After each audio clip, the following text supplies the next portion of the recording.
Seri Pelangi di Langit Singosari. Bara di atas Singgasana. Audiobook, novel silat. Cerita, Esa Mintarja. Bab 35. Demikianlah, maka mereka pun telah membicarakan beberapa hal mengenai rencana mereka, isyarat-isyarat yang akan mereka pergunakan dan akibat yang dapat timbul kemudian apabila Guru Tohjaya itu dapat melihat atau mengetahui kehadiran mereka. Agaknya semua pembicaraan sudah menjadi matang. Meskipun Sumekar masih mencoba mencegah Anusapati, tetapi Anusapati tetap pada pendiriannya. Sehari-harian Anusapati merasa gelisah. Seolah-olah ia tidak sabar menunggu saat yang dijanjikan oleh Sumekar. Ia harus menunggu suara burung tuhu 3 kali berturut-turut. Kemudian ia harus pergi ke sudut halaman bangsal ayahanda Sri Rajasa itu. Anusapati mengenal halaman itu dengan baik. Ia sering bermain-main di sana. Karena itu, ia tahu benar dari mana ia harus datang dan kemana ia harus pergi apabila diperlukan. Ia mengenal tempat-tempat yang dijaga oleh para prajurit. Ia mengenal gardu-gardu pengawal dengan baik. Terlebih dari itu, ia mengenal tempat-tempat yang gelap di malam hari.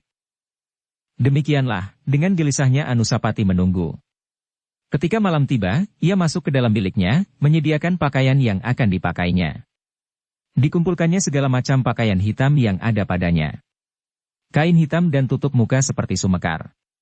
Karena kain hitamnya tidak mencukupi untuk menutup seluruh tubuhnya, maka Anusapati berniat untuk mengenakannya sebagai kain saja. Ia tidak memakai pakaian yang lain. Dan selembar untuk membalut sebagian dari wajahnya. Ketika malam menjadi semakin kelam, di kejauhan Anusapati mendengar suara burung tuhu 3 kali berturut-turut. Ia sadar bahwa waktunya telah tiba. Ia harus segera pergi ke bangsal ayahanda Sri Rajasa. Anusapati pun kemudian dengan hati-hati keluar dari bangsalnya. Semua orang agaknya telah tidur nyenyak. Di muka pintu ia berhenti sejenak. Diperhatikannya halaman yang sepi, kalau ada prajurit yang sedang meronda. Seperti apabila ia pergi meninggalkan istana, pergi ke pinggir sungai yang curam itu, ia pun kemudian hilang di dalam gelap. Di bawah rimbunnya pohon bunga dan batang-batang perdu di halaman istana, Anusapati menyelinap dari bayangan yang kegelapan ke bayangan yang lain. Nyala obor di kejauhan memancarkan cahaya kemerah-merahan yang tidak begitu terang, sehingga Anusapati tidak banyak menemui kesulitan. Sejenak kemudian ia sudah berada di sekitar halaman bangsal Sri Rajasa yang sepi. Namun dengan demikian terasa dadanya menjadi semakin berdebar-debar. Hati Anusapati berdesir ketika ia melihat sesosok tubuh dengan cepatnya melintas beberapa langkah saja daripadanya. Seperti tanpa memiliki bobot tubuh itu meloncat di dalam kegelapan, ke atas dinding batu yang cukup tinggi. Anusapati mengerutkan keningnya. Ia tertarik sekali pada bayangan itu. Semula ia menyangka bahwa bayangan itu pasti Sumekar. Tetapi ternyata dugaannya keliru. Setelah beberapa saat kemudian, barulah ia pasti bahwa bayangan itu adalah perwira prajurit yang mendapat tugas untuk melatih Tohjaya dan dirinya sendiri di dalam olah kanuragan. Ternyata ilmunya cukup tinggi, desis Anusapati di dalam hatinya. Ia pasti mampu bergerak dengan cepat dan lincah. Perlahan-lahan Anusapati mendekatinya. Tetapi selama bayangan itu masih berada di atas dinding, meskipun terlindung oleh dedaunan, Anusapati berhenti pada jarak tertentu. Ia tidak mendekati lagi, karena ia menyangka bahwa pendengaran orang itu pun cukup tajam, sehingga desah nafasnya akan dapat didengarnya. Beberapa saat bayangan itu bertengger di atas dinding batu. Agaknya ia menunggu saat yang sebaik-baiknya untuk berbuat sesuatu. Agaknya setelah ia yakin bahwa tidak seorang pun yang mengamatinya, maka ia pun segera meloncat turun di dalam lingkungan halaman bangsal Sri Rajasa. Anusapati pun kemudian meloncat pula di bagian yang lain dari dinding itu. Ia tidak mau kehilangan perwira itu. Karena itu dengan hati-hati ia pun meloncat masuk ke halaman dan berlindung sebaik-baiknya. Tetapi baru saja ia menenangkan pernafasannya, ia melihat sesosok tubuh yang lain telah bertengger pula dekat sekali dengan tempatnya bersembunyi. Tetapi kali ini dibarengi suara cengkerik yang berderik perlahan-lahan. Nah, pasti Paman Sumekar, desisnya. Dan dugaannya kali ini ternyata tidak meleset. Ketika ia membatas isyarat itu, maka bayangan itu pun segera beringsut dan meloncat turun di sampingnya. Tuanku, desis Sumekar. Hamba mengikuti perwira itu. Ia berada di halaman ini. Aku juga mengikutinya. Ia bersembunyi di bawah rumpun pering cendani itu. Apakah ia tidak melihat kita di sini?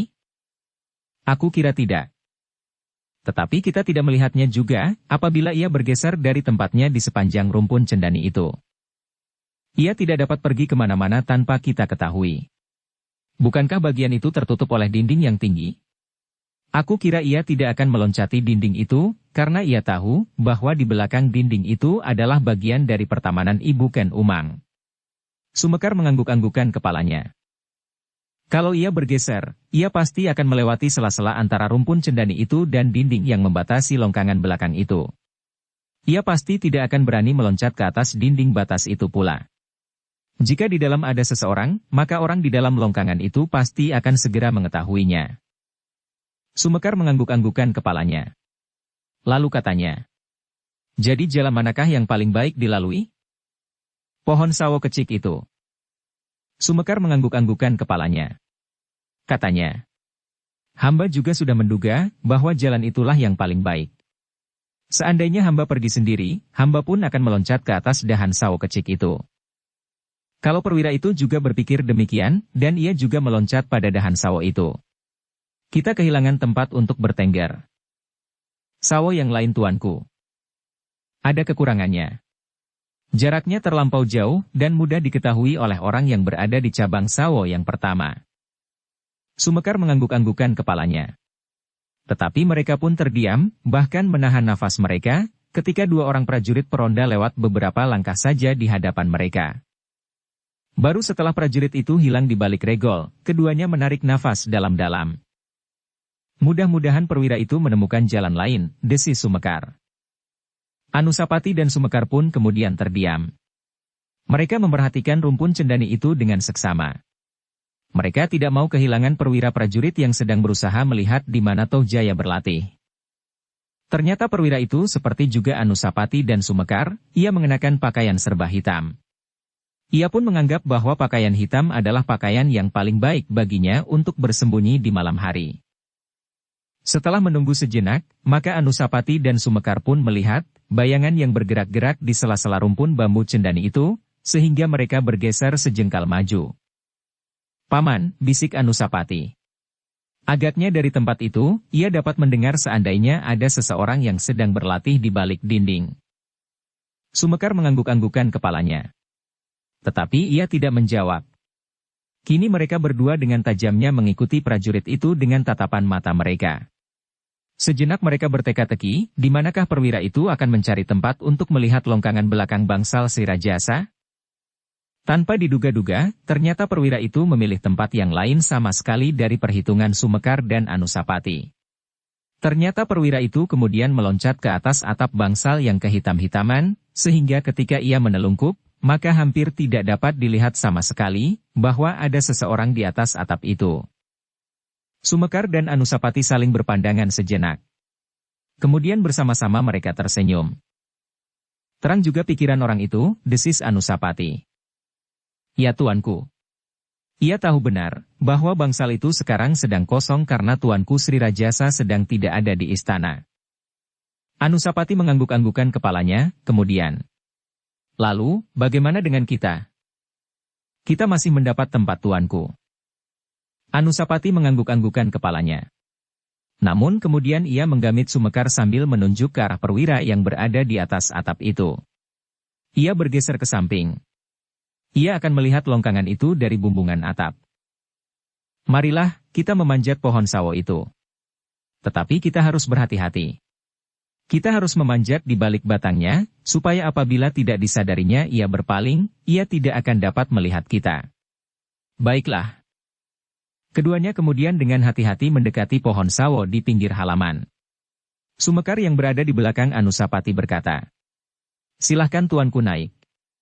Aku akan mengamati keadaan di bawah pohon ini." Anusapati mengangguk. Dengan hati-hati ia pun kemudian meloncat naik dan memanjat batang sawo itu sampai pada dahan yang paling bawah. Setelah Anusapati duduk di atas dahan itu, maka Sumekar pun kemudian naik pula.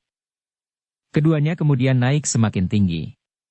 Tetapi kini mereka merasa bahwa tidak akan ada orang yang melihat mereka di dalam rimbunnya dahan-dahan. Dari sebatang dahan yang condong ke atas dinding longkangan di belakang itu. Mereka dapat menyaksikan bagian dalam dengan saksama, selama mereka masih tetap dapat melihat perwira yang menelungkup di bumbungan atap bangsal istana. Ketika mereka menjengukkan kepalanya, dada keduanya tiba-tiba berdesir. Terasa detak jantung mereka menjadi semakin keras memukul dinding dada mereka, sehingga seolah-olah tidak tertahankan lagi. Dari tempatnya, mereka melihat apa yang selama ini mereka cari. Tohjaya yang sedang asyik berlatih di bawah tuntunan seorang guru yang sama sekali tidak mereka sangka-sangka. Perlahan-lahan Anusapati berdesis. Itulah orangnya. Benar-benar di luar dugaan. Orang itu adalah seorang yang tampaknya halus, sopan dan lembut. Tetapi pancaran ilmunya ternyata begitu kasar dan garang. Sumekar mengangguk-anggukan kepalanya. Ia pun sama sekali tidak menduga bahwa salah seorang dari penasehat si Rajasa sendirilah yang telah menuntun Tohjaya di dalam olah kanuragan. Dalam pada itu, perwira yang bertengger di bumbungan bangsal itu pun tidak kalah terperanjatnya dari kedua orang yang berada di dahan pohon sawo itu. Orang itu sama sekali tidak mencerminkan seorang yang kasar dan keras. Tetapi di dalam olah kanuragan ternyata ia adalah seorang yang kasar dan tanpa menghiraukan nilai-nilai budi sama sekali.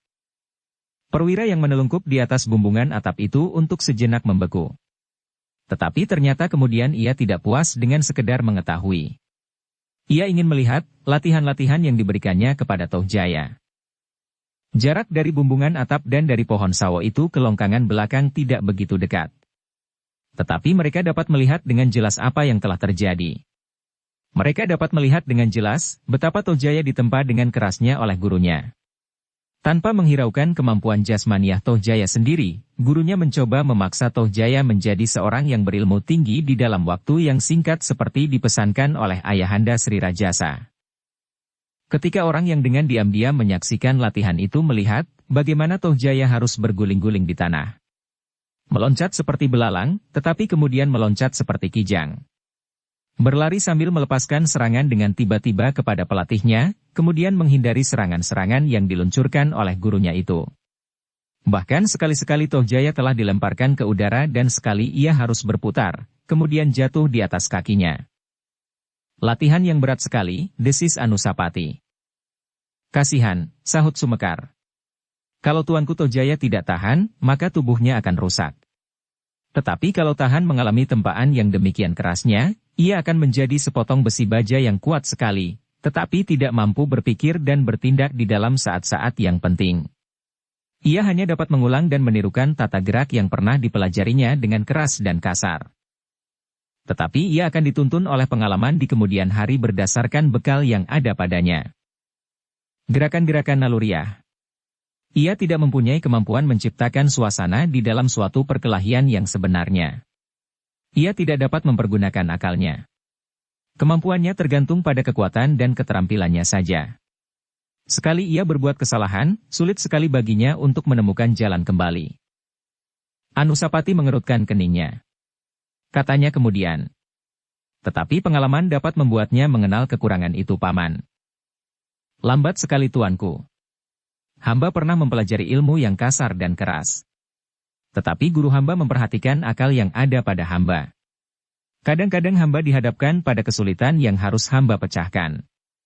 Bukan sekedar membenturkan kepala pada batang pisang, kemudian batang besi yang dilapisi sabut kelapa, dan lambat laun batang-batang besi tanpa lambaran apapun. Tetapi hamba juga diajar mempergunakan nalar dan memecahkan persoalan. Anusapati tidak menjawab. Tetapi ia membenarkan kata-kata Sumekar itu. Ia sendiri mengalami latihan yang berat di bawah asuhan Mahisa Agni. Sebelum ia mulai dengan menyerap ilmu yang sebenarnya, ia sudah harus melatih tubuhnya dengan gerakan-gerakan yang melelahkan. Namun demikian, ia merasa bahwa ia setiap kali mendapat kesempatan untuk berbuat sesuatu menurut getar di dadanya sendiri. Ia tidak selalu harus menirukan gerak demi gerak tanpa mempersoalkan gerak itu sendiri. Meskipun demikian, baik Anusapati maupun Sumekar masih belum dapat memastikan bahwa demikianlah latihan-latihan yang dilakukannya setiap hari. Sehingga Anusapati berkata, mungkin pada saat lain, Tohjaya mendapat kesempatan untuk mempergunakan otaknya, bukan sekedar tenaganya. Sumekar tidak menyahut. Ia hanya menganggukkan kepalanya saja. Dalam pada itu, latihan yang berlangsung di longkangan belakang istana itu semakin lama menjadi semakin keras. Agaknya guru Tohjaya itu ingin agar Tohjaya dengan cepat menjadi seorang yang berilmu tinggi. Sementara Tohjaya memeras tenaganya dengan latihan yang keras itu, gurunya yang lain, perwira prajurit yang juga saudara sepupu ibunya, menyaksikan latihan-latihan itu dengan dada yang berdebar-debar. Ia mengerti juga, bahwa dengan demikian tubuh Tohjaya lah dapat menjadi korban nafsu yang terlampau besar tanpa menghiraukan akibat yang dapat timbul karenanya. Orang itu memiliki ilmu yang tinggi, desis perwira itu kepada diri sendiri. Tetapi kenapa ia tidak dapat mempertimbangkan kemungkinan yang jelek yang dapat menimpa putra Sri Rajasa? Dan kenapa Sri Rajasa sendiri tidak pernah berkeberatan menyaksikan latihan-latihan itu apabila ia berkesempatan? Tetapi perwira itu tidak mengetahui bahwa Sri Rajasa tidak pernah menghiraukan cara dan usaha yang telah dilakukan oleh penasihatnya itu, karena Sri Rajasa sendiri tidak pernah mengalami masa penempaan seperti itu. Alamlah yang menempanya menjadi seorang yang pilih tanding. Kesulitan dan kekerasan padang karotanlah yang membuatnya menjadi seperti Sri Rajasa yang sekarang. Lebih dari itu, ia adalah kekasih Dewa Brahma. Ia adalah seorang yang lahir karena kekuasaan dewa itu. Tetapi Tohjaya bukan lahir karena kekuasaan Dewa Brahma, bukan pula kekasih Siwa dan bukan pengejawantahan Wisnu. Ia memang dilahirkan oleh seseorang yang mempunyai kelebihan dari manusia biasa. Tetapi bukan berarti bahwa dewa yang mengasihi Ken Arok harus mengasihi anak yang diturunkannya. Itulah sebabnya, maka Tohjaya tidak dapat terbentuk seperti Ken Arok. Ia harus melalui latihan-latihan yang terlampau berat bagi kemampuan jasmaniahnya. Tetapi ia tidak mau surut. Hatinya yang sombong memaksanya untuk menjadi seorang yang tidak terkalahkan, bukan saja oleh seisi istana, tetapi seluruh daerah kekuasaan Singasari harus mengakui kelebihannya kelak. Karena itu, betapa hatinya semakin lama menjadi semakin tegang menyaksikan latihan itu. Sebenarnya ia dapat membiarkan saja apa yang akan terjadi atas Tohjaya itu kelak. Namun karena Tohjaya itu juga muridnya dan juga kemenakannya, maka terasa juga sesuatu yang membebani hatinya. Aku tidak peduli, ia mencoba untuk mengusir perasaan itu. Ia dan ayah ibunya sudah mengesampingkan aku. Bahkan menghinaku. Terserah, akibat apa saja yang dapat timbul karenanya. Perwira prajurit itu mengatupkan giginya rapat-rapat. Tetapi ia masih saja tetap digetarkan oleh debar di dalam dadanya. Kadang-kadang bahkan ia menggigit bibirnya melihat Tohjaya terlempar ke udara, kemudian jatuh terbanting di tanah. Seharusnya ia jatuh di atas kedua kakinya, tetapi kadang-kadang ia gagal. Perwira itu menarik nafas dalam-dalam ketika ia melihat Tohjaya mendapat kesempatan untuk beristirahat. Sambil tersenyum gurunya menepuk punggung Tohjaya sambil berkata, "Latihan yang berat tuanku. Tetapi tuanku akan menjadi seorang anak muda yang maha perkasa." Tohjaya mencoba tersenyum juga. Sambil mengangguk-anggungkan kepalanya ia berkata, "Hampir patah tulang punggungku. Tetapi sekarang dengan mudahnya Tuan akan dapat mengalahkan kakanda tuanku, di depan atau tidak di depan saksi-saksi." Tohjaya tertawa. Tetapi ia tidak menjawab. Perlahan-lahan ia berjalan ke serambi, memungut sebuah gendi dan minum beberapa teguk air dari dalamnya. Baik Sumekar dan Anusapati, maupun perwira prajurit yang bertengger di atas bumbungan atap, dapat menangkap percakapan itu meskipun tidak begitu jelas, karena keduanya sama sekali tidak menyangka bahwa ada orang yang mengintai latihan itu. Namun demikian, ketika mereka sudah beristirahat, mulailah perhatian mereka terpecah pada keadaan di sekeliling mereka. Ketika tanpa dikehendakinya sendiri, perwira yang berada di atas bumbungan atap itu bergerak, ia telah membuat sebuah bunyi yang telah menarik perhatian. Tetapi keduanya agaknya tidak menghiraukannya lebih lama lagi. Meskipun mereka tergerak sejenak, namun kemudian mereka telah tenggelam pada sebuah pembicaraan yang asyik. "Satu hal yang harus tuanku ingat," berkata gurunya. "Tuanku masih harus menyimpan ilmu ini. Tetapi agaknya tuanku terlampau sulit melakukannya, sehingga kadang-kadang di dalam latihan yang biasa tuanku lakukan, unsur-unsur gerak ini tersembul juga di antara ilmu yang tidak berarti yang sampai sekarang masih saja tuanku pelajari itu." "Apakah salahnya?" bertanya Tohjaya. Gurunya tersenyum. "Untuk sementara, kalau mungkin, jangan dahulu. Tetapi apabila sudah terlanjur, apa boleh buat?" Tohjaya mengerutkan keningnya. Namun kemudian ia pun tertawa. katanya. Itu bukan persoalanmu. Semua yang ditentukan oleh Ayahanda Sri Rajasa adalah tanggung jawab Ayahanda Sri Rajasa. Aku mohon kepada Ayahanda, dan Ayahanda telah menentukan. Siapakah yang akan menolak?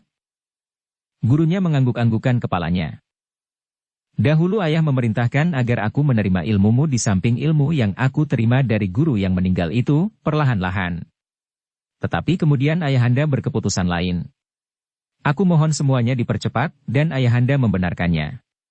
Nah, siapakah yang akan berani mempersoalkan meskipun aku berguru 5, 10 atau 100 orang apabila Ayahanda sudah mengizinkan? Siapakah yang akan menentang keputusan Ayahanda? Seandainya Ayahanda bukan seorang raja besar pun, tidak ada orang yang berani menolak keputusannya. Karena Ayahanda adalah seorang yang tidak terkalahkan di seluruh jagat ini. Gurunya mengangguk-anggukan kepalanya. Tidak ada seorang pun yang dapat membantah bahwa si Rajasa seolah adalah manusia yang tidak terkalahkan. Hanya Sumekar dan Anusapati berpendapat lain. Apakah si Rajasa itu dapat mengalahkan Mahisa Agni? Tetapi mereka tidak akan mempersoalkannya. Kini mereka sedang menyaksikan Tohjaya di arena latihannya yang dirahasiakan. Anak muda itu terlampau percaya bahwa Sri Rajasa adalah tempat gantungan yang tidak tergoyahkan. Apalagi perwira prajurit yang mengaku dirinya saudara sepupu Ibunda Ken Umang itu. Aku kira ia sama sekali tidak ada artinya bagi Ayahanda Sri Rajasa. Oh, sahut gurunya. Sebenarnya orang itu tidak memiliki kemampuan olah kanuragan. Tetapi agaknya Ibunda Tuan Putri tidak mengetahui, sehingga memanggilnya dan sekedar memberinya pekerjaan di istana ini. Tohjaya tertawa. Katanya. Pada suatu saat akulah yang akan mengajarnya dalam olah kanuragan. Alangkah sakit hati perwira prajurit yang ada di atas bumbungan atap rumah itu. Bagaimanapun juga ia menahan hatinya, namun terasa juga tangannya gemetar. Namun ia tidak mau melibatkan diri dalam kesulitan. Karena itu, ia tidak berbuat apa-apa betapapun sakit hatinya. Tetapi ia berusaha untuk pada suatu saat dapat bertemu dengan guru Tohjaya itu. Ia ingin mengatakan dengan caranya, bahwa ilmu orang itu pun bukan ilmu yang paling sempurna. Suatu kali, ia pasti akan keluar dari istana untuk keperluan apapun. Aku atau orang itu yang akan mati. Sikapnya sungguh memuakkan, seolah-olah ia memiliki nyawa rangkap 7. Dalam pada itu, Sumekar dan Anusapati pun menjadi berdebar-debar. Kalau perwira yang ada di bumbungan atap itu tidak dapat menahan hati, maka pasti akan terjadi sesuatu di arena latihan itu. Tetapi ternyata bahwa perwira itu tidak berbuat apa. Dengan sekuat tenaga ia menahan hatinya. Meskipun demikian, ia telah menanamkan suatu dendam di hati, dendam yang setiap saat akan dapat meledak. Kalau Mahisa Agni datang, berkata perwira itu di dalam hatinya. Aku akan segera menyampaikannya. Mungkin ia akan mengambil sikap tertentu. Tetapi agaknya justru Anusapatilah yang tidak dapat menahan hati. Darah mudanya lah yang terasa telah menggelitik jantung. Betapapun juga ia menahan diri, namun akhirnya ia berbisik. Paman, apakah aku boleh turun sebentar ke arena itu? Sumekar terkejut. Katanya. Jangan tuanku, perwira yang bersembunyi di bumbungan atap itu pun agaknya telah menahan diri. Kenapa tuanku justru ingin terlibat dalam persoalan yang akan berakibat panjang? Ia tidak mengenal aku. Tetapi kalau tutup wajah tuanku itu terlepas, maka semuanya akan rusak, juga Pamanda Mahisa Agni akan terlibat. Anusapati menarik nafas dalam-dalam. Ia mengerti, kenapa Sumekar telah menahannya. Hamba juga tidak akan berbuat apa-apa. Hamba hanya ingin tahu, siapakah guru tuanku Tohjaya itu. Setelah hamba tahu, hamba tidak berniat untuk berbuat itu. Juga karena tugas dari Pamanda Mahisa Agni, harus mengamati perwira itu. Sebab menurut penilaian Pamanda Mahisa Agni, meskipun ia belum tahu kemampuan guru tuanku Tohjaya itu, namun dapat diperkirakan bahwa ilmunya agak lebih tinggi dari perwira itu. Barulah apabila terjadi sesuatu, apalagi yang mengancam jiwanya, hamba akan melerainya dengan cara hamba. Anusapati menarik nafas dalam-dalam. Namun tiba-tiba mereka telah terkejut, sama sekali di luar dugaan bahwa sekali lagi perwira di atas bumbungan itu berbuat kesalahan. Tanpa disadarinya, oleh kemarahan yang menyala di hati, dan oleh pemusatan kehendak untuk menahan diri, tangannya telah meremas sebatang kayu hiasan di atas bumbungan itu. Terdengar suara gemersak, kemudian sekeping kecil kayu telah berguling di atas atap, kemudian jatuh di longkangan belakang. Perwira itu sendiri ternyata telah terkejut oleh ketelanjurannya. Ia sadar bahwa sepotong kecil kayu yang terjatuh itu akan sangat menarik perhatian. Sejenak ia termangu-mangu.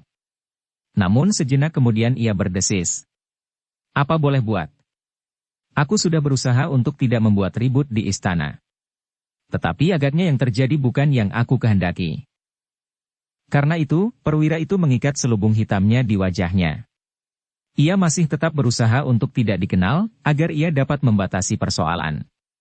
Kecuali apabila ia kemudian tidak dapat tetap berrahasia. Ternyata dugaan perwira prajurit itu benar. Sepotong kecil kayu yang terjatuh dari atas itu telah menarik perhatian mereka yang ada di longkangan belakang. Dengan ragu-ragu Guru Tohjaya itu memungut sepotong kayu itu. Kemudian diamat-amatinya dengan saksama. Pecahan kayu itu masih baru, desisnya. Aneh. Tohjaya mengerutkan keningnya. Kemudian ditengadahkan wajahnya. Tetapi perwira itu telah berusaha untuk menyembunyikan diri di balik bumbungan. Kepung bangsal ini, perintah Guru Tohjaya, lalu, tuanku tetap di sini. Aku akan keluar. Kedua pengawal itu supaya berada di sebelah utara dan selatan bangsal. Kedua pengawal Tohjaya itu tidak menunggu perintah lagi. Mereka segera berlari-larian keluar dan yang seorang berjaga-jaga di sebelah selatan yang lain di sebelah utara, sedang Guru Tohjaya itu pun segera pergi ke bagian timur dari bangsal itu. Perwira yang berada di atas bumbungan itu tidak dapat bersembunyi lagi. Karena itu, ia pun justru meloncat dan bertengger di atas. Dalam pakaian hitam dan tutup wajah yang hitam, perwira itu bagaikan hantu yang berjongkok di atas bangsal yang sedang kosong karena Sri Rajasa sedang pergi berburu. Keempat orang yang mencarinya itu hampir bersamaan telah melihat perwira itu. Karena itu, maka Guru Tohjaya pun segera berkata, "Heh, turunlah. Marilah kita berbicara. Apakah yang sebenarnya kau kehendaki?" Perwira itu tidak menjawab. Ia berjongkok di atas bumbungan seperti acuh tidak acuh saja terhadap kata-kata Guru Tohjaya yang juga merangkap sebagai penasehat istana. "Turunlah. Jangan memaksa aku meloncat naik. Kalau terjadi keributan di atas atap, maka semua prajurit yang sedang meronda akan melihat, dan kau tidak akan mendapat kesempatan lagi. Tetapi kalau kau turun dan berbicara barang sejenak, maka masih ada kemungkinan lain buatmu." Orang yang di atas atap itu sama sekali tidak menghiraukannya. "Baiklah. Kalau kau tidak mau turun, akulah yang akan naik." Namun bersamaan dengan itu, maka para peronda pun akan berdatangan. Karena orang yang di atas atap itu masih diam, maka seperti tanpa bobot, Guru Tohjaya itu pun meloncat ke atas atap.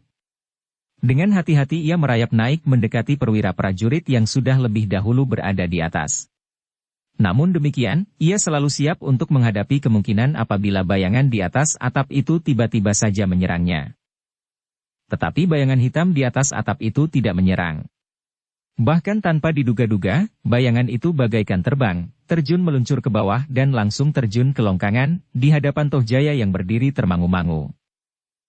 Gurunya yang juga menjadi penasehat si Rajasa itu menjadi cemas. Karena itu, secepat kilat, ia pun menyusulnya terjun di longkangan itu juga. Tetapi ternyata orang yang berpakaian hitam itu tidak berbuat sesuatu atas Tohjaya. Ia hanya berdiri tegak di atas kedua kakinya yang bagaikan tertancap jauh ke dalam tanah. Sejenak kemudian kedua Guru Tohjaya itu sudah berhadapan. Tohjaya sendiri bergeser selangkah ke samping. "Siapakah kau?" bertanya gurunya yang kasar itu. Perwira prajurit yang berpakaian serba hitam itu tidak menjawab pertanyaan itu. Dengan nada suara yang dirubah ia berkata, "Latihan yang menarik. Aku tidak mengira bahwa di dalam istana ada seorang guru yang begitu dahsyatnya seperti orang yang sehari-hari menjadi penasehat raja. Seorang yang halus dan lembut. Seorang yang ramah tamah dan rendah hati. Tetapi setelah aku melihat bagaimana ia melontarkan ilmunya, alangkah dahsyatnya." Penasehat raja itu mengerutkan keningnya. Sekali lagi ia bertanya, "Siapakah kau? Kenapa kau berani masuk ke dalam istana dan lebih-lebih lagi ke longkangan ini?" Perwira itu tertawa. Ia masih berusaha untuk merubah suaranya. "Kau tidak perlu mengetahui siapa aku. Aku dapat menyebut lebih dari 10 nama yang semuanya tidak akan kau kenal. Penasehat raja itu berkata pula. Apakah kau menyadari apa yang kau lakukan ini? Aku dapat menangkapmu dan menyerahkannya kepada Sri Rajasa. Aku sadar, jawab perwira itu. Tetapi aku juga dapat menghindarkan diri. Jangan terlampau sombong. Di halaman istana ini ada lebih dari 50 orang prajurit. Separuh dari mereka sedang bertugas di gardu-gardu. Yang lain siap untuk dibangunkan dan ikut menangkapmu, betapapun kau memiliki kemampuan berkelahi. Sumekar dan Anusapati heran mendengar kata-kata itu. Penasehat raja itu tetap dalam sikap yang sehari-hari ditunjukkannya. Ia bukan seorang yang sombong, bahkan sedikit rendah hati. Tetapi bagaimana mungkin ia dapat menuntun Tohjaya dalam latihan yang begitu kasar dan di luar perhitungan, seolah-olah ilmu itu diterimanya dari Kebo Sindat seperti yang sering dikatakan oleh Mahisa Agni. Perwira prajurit itu pun menjadi heran pula. Penasehat raja itu tidak seperti yang diduganya. Kasar, membentak-bentak dan kemudian menyerang dengan garangnya. Karena itu, maka ia pun mencoba memancing sikapnya yang sebenarnya, katanya. Kenapa kau bercerita tentang 50 orang prajurit yang ada di dalam istana ini? Kenapa kau tidak berkata bahwa kau sendiri dapat menangkap aku atau membunuhku? Kenapa kau menyerahkan hal itu kepada 50 orang prajurit di halaman ini? Penasehat raja itu tersenyum. Ditatapnya orang berpakaian hitam dan berkerudung hitam pula menutupi wajahnya itu tajam-tajam, seakan-akan ingin langsung menembus kain itu. Kenapa kau bertanya begitu? 50 orang prajurit itu dapat menangkapmu. Itu sudah cukup. Iya, kenapa 50 orang prajurit? Kenapa bukan kau sendiri? Ternyata jawab penasehat raja itu telah mengejutkan mereka yang mendengarnya sekali lagi. Justru kali ini Sumekar menggeleng-gelengkan kepalanya tanpa sesadarnya.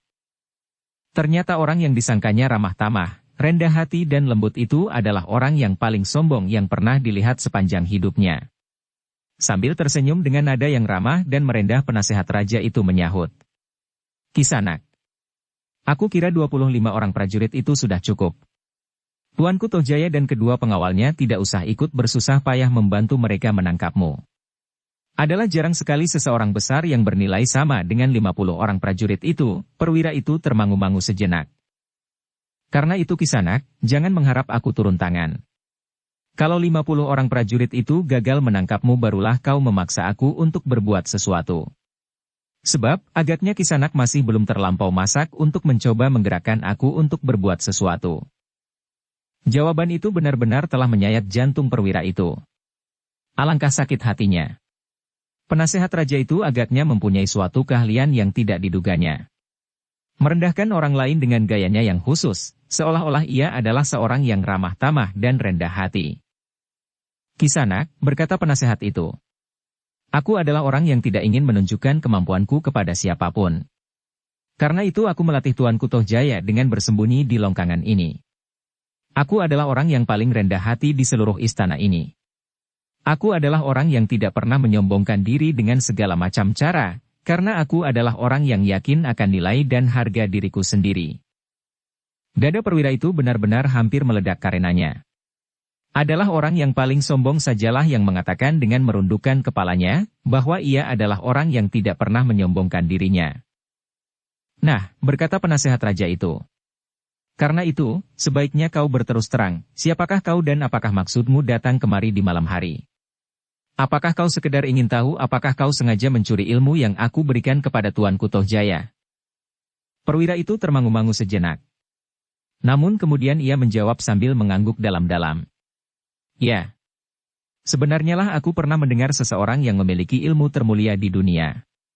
Seorang yang rendah hati dan sama sekali seperti pengakuannya sendiri, bukannya seorang yang sombong. Karena itulah maka aku memerlukan datang ke istana Singasari untuk melihat, apakah benar-benar seperti kata orang, bahwa seorang penasehat Raja Singasari ini benar-benar memiliki ilmu yang tanpa tanding. Orang berpakaian hitam itu berhenti sejenak, lalu, tetapi aku agak kecewa bahwa ia lebih senang mempergunakan 50 orang prajurit untuk menangkap aku daripada ia melakukannya sendiri. Karena sebenarnya lah, aku dapat mengalahkan tidak hanya 50 orang prajurit, tetapi lebih dari 75.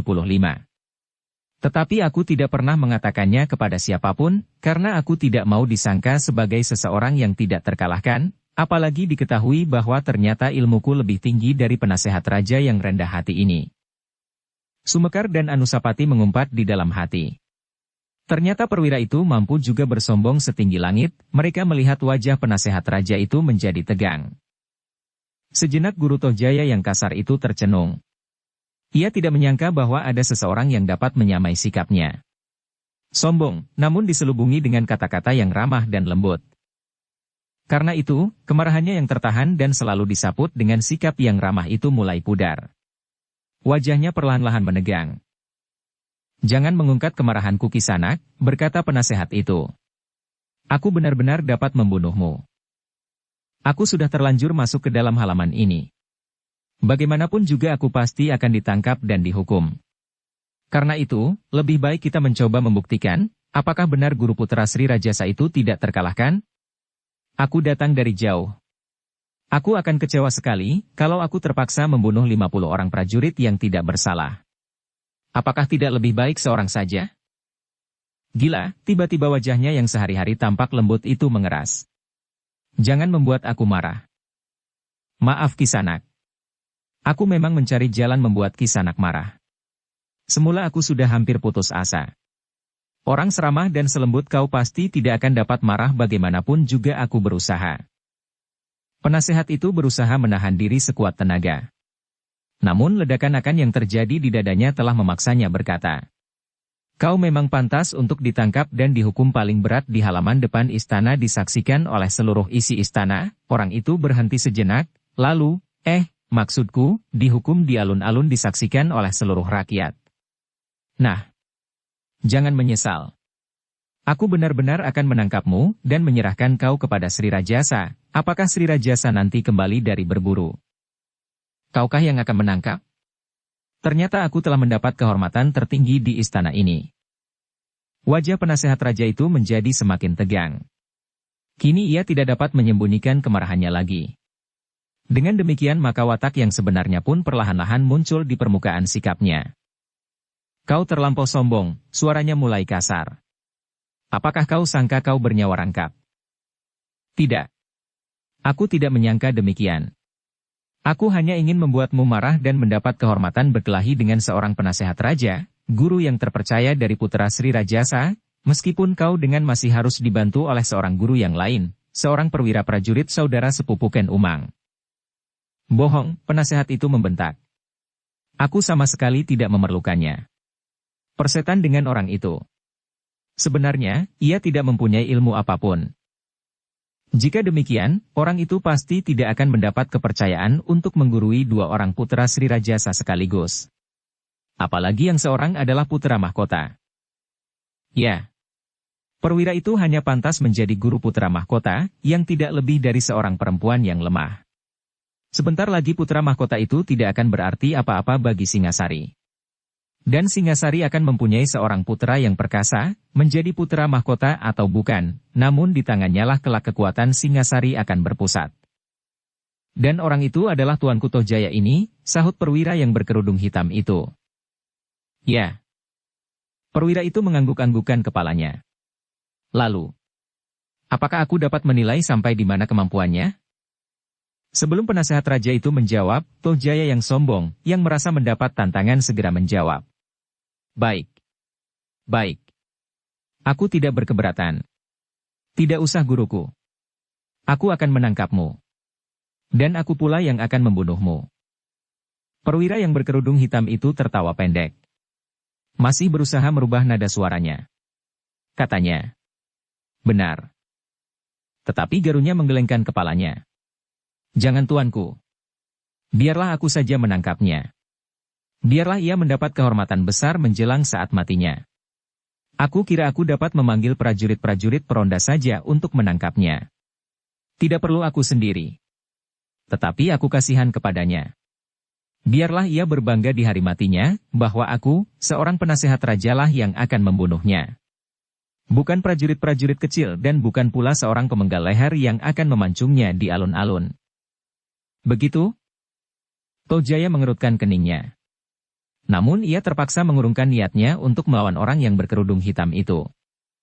Sekarang sebut namamu, penasehat itu berkata.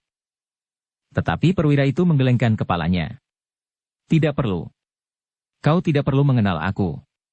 Kalau kau mengenal aku, maka kau akan melihatnya apabila aku sudah kau tangkap, atau apabila aku sudah terbunuh. Kemarahan penasehat raja itu pun sudah memuncak pula. Karena itu sambil menggeram ia maju selangkah. Baiklah. Kita akan bertempur. Kau akan hancur menjadi kepingan tulang dan sayatan daging di dalam genangan darahmu. Kata-kata itu benar-benar telah mendirikan bulu di seluruh tubuh perwira itu. Bahkan juga Sumekar dan Anusapati. Kini mereka dapat melihat hati penasehat yang tampaknya lembut itu. Kata-kata yang terloncat dari bibirnya itu adalah bentuk yang sebenarnya dari sifat dan wataknya. Tetapi perwira itu sudah bertekad untuk bertempur karena ia tidak mendapat kesempatan untuk menghindar. Apapun yang akan terjadi, ia tidak akan ingkar lagi.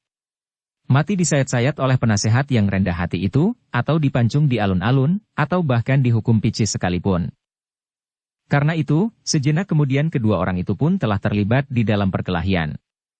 Penasehat raja yang marah itu tidak dapat mengekang dirinya lagi. Dengan garangnya ia mulai menyerang. Tetapi perwira itu pun sudah siap pula, sehingga serangan itu sama sekali tidak mengenai sasarannya. Demikianlah, maka keduanya segera mengerahkan segenap kemampuan mereka. Ternyata kini, bahwa sebenarnya lah penasehat raja itu adalah seorang yang kasar. Dengan garangnya tangannya terayun-ayun ke segenap penjuru. Kadang-kadang ia menggeram seperti seekor harimau.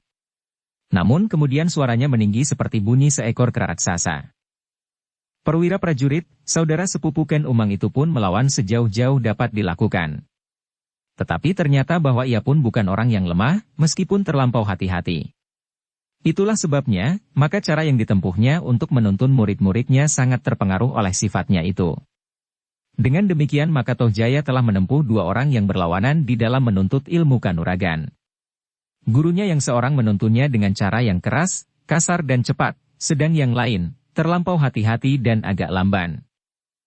Namun demikian ketika kedua gurunya bertemu di dalam perkelahian yang sebenarnya, ternyata ilmu mereka tidak terpaut banyak seperti yang diduga. Perwira prajurit itu ternyata mempunyai jenis tata gerak yang selama ini belum pernah diberikan, baik kepada Tohjaya maupun kepada Anusapati, meskipun menurut tanggapan Sumekar dan Anusapati. Tata gerak itu hanyalah pendalaman dari tata gerak yang pernah dilihatnya. Meskipun demikian, tanpa memperhatikan dengan saksama, maka seolah-olah perwira yang bertempur melawan penasehat raja itu, mempergunakan ilmu yang lain dari ilmu yang diberikan kepada Tohjaya dan Anusapati, sehingga baik penasehat raja yang sedang bertempur dan tidak banyak mendapat kesempatan untuk menilai tata gerak lawannya, maupun Tohjaya yang masih belum cukup matang. Dengan demikian, maka baik Tohjaya maupun gurunya yang sedang bertempur itu tidak segera dapat mengenal, siapakah orang yang berkerudung hitam itu. Juga lewat tata geraknya Tohjaya tidak dapat mengetahui meskipun ia mendiri sudah mempelajarinya. Karena itu, maka Tohjaya hanya dapat berdiri termangu-mangu. Ternyata orang yang berkerudung hitam itu mampu mengimbangi gurunya yang selama ini dibanggakannya. Sumekar dan Anusapati yang bertengger di atas dahan menyaksikan pertempuran itu dengan dada yang berdebar-debar. Ternyata bahwa guru Tohjaya, penasehat raja itu, benar-benar seorang yang memiliki cabang ilmu yang kasar. Tata geraknya yang hampir tidak mengenal pengekangan, kadang-kadang memang membuat sulit mereka yang menyaksikan menjadi berkerut. Tohjaya sendiri merasa ngeri melihat gurunya bertempur. Tangannya mengambang keduanya. Sekali-sekali terayun ke segenap arah, kemudian menyambar dan memukau seperti kaki burung Raja Wali. Jari-jarinya mengembang seperti hendak mencengkeram. Lawannya, orang yang berkerudung hitam itu harus bertempur dengan hati-hati. Setiap kali ia meloncat menghindar. Namun sekali-sekali ia pun menyerang dengan tiba-tiba. Namun kemudian ternyata bagi Sumekar dan Anusapati, bahwa ilmu perwira itu memang tidak setingkat dengan ilmu penasehat raja itu. Meskipun tidak terpaut banyak, tetapi karena kekasaran dan keganasannya, maka setiap kali orang yang berkerudung hitam itu selalu terdesak. Meskipun demikian, menurut penilaian Sumekar dan Anusapati, orang berkerudung hitam itu akan dapat menyelamatkan dirinya apabila dikehendakinya. Ia masih akan dapat bertahan untuk waktu yang lama, dan kesempatan melarikan diri pun agaknya masih dapat dilakukannya. Sumekar mengangguk-anggukan kepalanya. Perlahan-lahan ia berdesis. Ilmu mereka tidak terpaut banyak. Tetapi benar juga pamanda tuanku, bahwa penasehat itu pasti lebih tinggi meskipun hanya selapis, tataran ilmunya. Anusapati mengangguk-anggukan kepalanya. Tetapi kekurangan itu tidak akan berbahaya baginya. Sekali lagi Anusapati mengangguk. Namun dalam pada itu, perwira yang berkerudung hitam itu selalu terdesak surut. Meskipun demikian penasehat raja itu tidak pernah berhasil mengenainya dengan mantap, sehingga berpengaruh berat baginya. Jangan mencoba untuk lari, penasehat itu menggeram. Kau harus hancur bersama namamu di sini. Perwira itu tidak menyahut. Dengan sekuat tenaga ia melawan serangan penasehat raja yang kasar itu. Ternyata perlawanan yang gigih itu telah membuat penasehat raja itu menjadi semakin marah. Ia merasa seseorang yang tidak ada lawannya di istana ini, selain Sri Rajasa sendiri. Kini tiba-tiba ia bertemu dengan seseorang yang tidak dikenalnya, yang tidak segera dapat dikalahkannya, meskipun secara pasti ia dapat mendesak lawannya itu terus-menerus. Karena itu, maka Guru Tohjaya yang kasar itu tidak dapat menahan hati lagi. Sekali lagi ia hampir berteriak. Jangan lari. Suaraku dapat menjadi semakin keras. Aku dapat berteriak memanggil para penjaga dan mengepung istana ini. Tetapi jawab perwira yang berkerudung hitam itu. Jika ada prajurit peronda yang lewat di dekat bangsal ini, mereka pasti mengira bahwa suara kita yang sedang bertempur ini, adalah jejak kakimu dan tuanku Tohjaya yang sedang berlatih. Bodoh kau. Aku dapat memanggil mereka dengan satu teriakan, atau aku dapat menyuruh salah seorang pengawal tuanku Tohjaya itu untuk membunyikan tanda. Itu pun tidak akan banyak berarti. Aku dapat lari dengan mudah. Aku dapat meloncat dinding dan terjun ke halaman sebelah. Bukankah di belakang dinding batu ini termasuk bagian dari istana Tuan Putri Ken Umang? Kau sangka di sana tidak ada prajurit peronda? Aku dapat lari lebih cepat dari mereka. Gila, tiba-tiba penasehat raja itu kehilangan kesabaran. Lalu, tuanku, bawalah kedua pengawal tuanku itu untuk mengurung orang ini. Aku akan menangkapnya. Tohjaya termangu-mangu sejenak. Dan gurunya itu berkata terus. Jangan beri kesempatan ia berloncatan surut menghindari seranganku. Itu licik sekali. Aku akan memaksanya menyerah, atau hancur sama sekali karena kekuatan aji pamungkasku. Perwira itu menjadi berdebar-debar. Mungkin orang itu tidak sekedar menakut-nakutinya. Mungkin ia akan segera melepaskan aji pamungkas yang masih belum diketahui sampai betapa jauh kemampuannya. Aku masih belum sempat menyempurnakan aji pamungkasku. Kalau ilmunya itu cukup masak, aku pasti tidak akan dapat mengimbanginya, berkata perwira itu di dalam hatinya. Karena itu, maka ia pun semakin terdesak surut. Sumekar melihat keadaan itu. Ia merasakan bahwa perwira yang berkerudung hitam itu semakin terdesak. Apalagi setelah Tohjaya menyadari keadaannya, dan siap untuk ikut bertindak bersama kedua pengawalnya. Nah, berkata penasehat raja itu. Aku tidak perlu memanggil 25 orang. Sekarang kau akan hancur di bangsal ini. Sri Rajasa akan mengucapkan terima kasih kepadaku, apabila kelak aku dapat menunjukkan sekeping telingamu, atau jari-jarimu sebagai bukti bahwa seorang yang sakti telah memasuki longkangan ini. Namun aku masih juga dapat menumpasnya. Perwira yang berkerudung hitam itu tidak menyahut. Tetapi ia merasa bahwa ia benar-benar berada di dalam kesulitan. Ia tidak akan dapat dengan mudah meninggalkan longkangan itu, karena sejenak kemudian Tohjaya dan dua orang pengawalnya telah mengurungnya.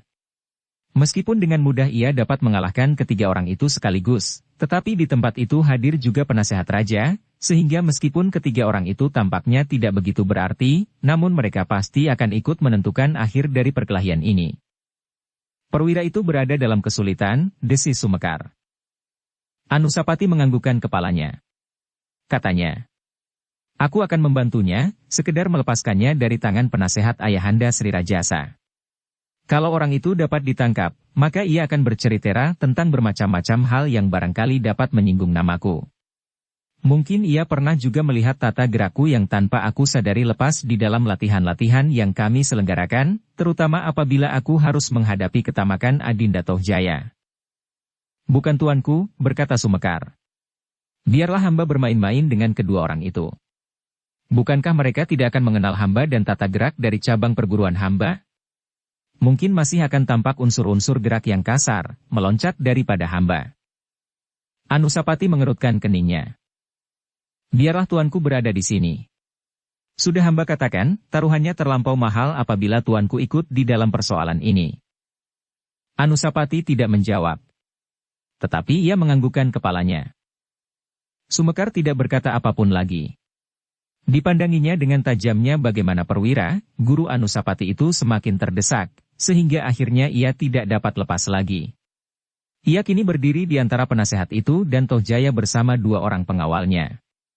Kalau ia memaksa dirinya untuk menyerang Tohjaya agar ia mendapat jalan keluar dari kepungan itu, maka waktu yang sesaat itu sudah cukup bagi lawannya untuk menghancurkan punggungnya.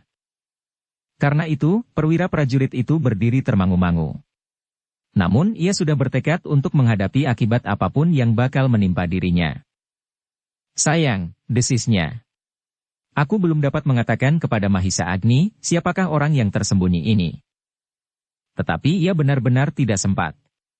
Berpikir pun tidak sempat, karena lawannya itu melangkah semakin dekat sambil tertawa. Katanya di sela-sela suara tertawanya. Maaf, bahwa aku harus berbuat sesuatu atasmu. Mungkin aku akan membunuhmu, mungkin karena ketahanan tubuhmu yang luar biasa, kau hanya akan sekedar menjadi pingsan. Tetapi sebenarnya itulah yang aku inginkan. Sebab apabila kau masih hidup, aku akan dapat lebih banyak berbuat atasmu. Mungkin aku akan dapat menyadap keterangan tentang usahamu yang gila ini, mungkin aku akan mendapat kepuasan yang khusus karena aku dapat membunuhmu dengan cara yang lebih baik daripada menghancurkanmu dengan satu pukulan. Terasa bulu-bulu di tubuh perwira itu meremang. Namun kemudian ia menemukan kebulatan tekadnya kembali. Bahkan ia sempat menjawab. Mati adalah jalan yang paling baik untuk menyelesaikan semua persoalan. Juga persoalanku yang rumit ini. Ternyata kau sudah berputus asa. Kau ingin membunuh diri di sini? Penasehat itu berhenti sejenak, lalu. Gila. Kau akan mempergunakan aku sebagai alat untuk membunuh diri? Itu sangat menyakitkan hati, ia terdiam pula sejenak, lalu. Tetapi kau akan menyesal. Kau akan menyesal. Barangkali lebih baik bagimu untuk menggantung diri di batang beringin di alun-alun.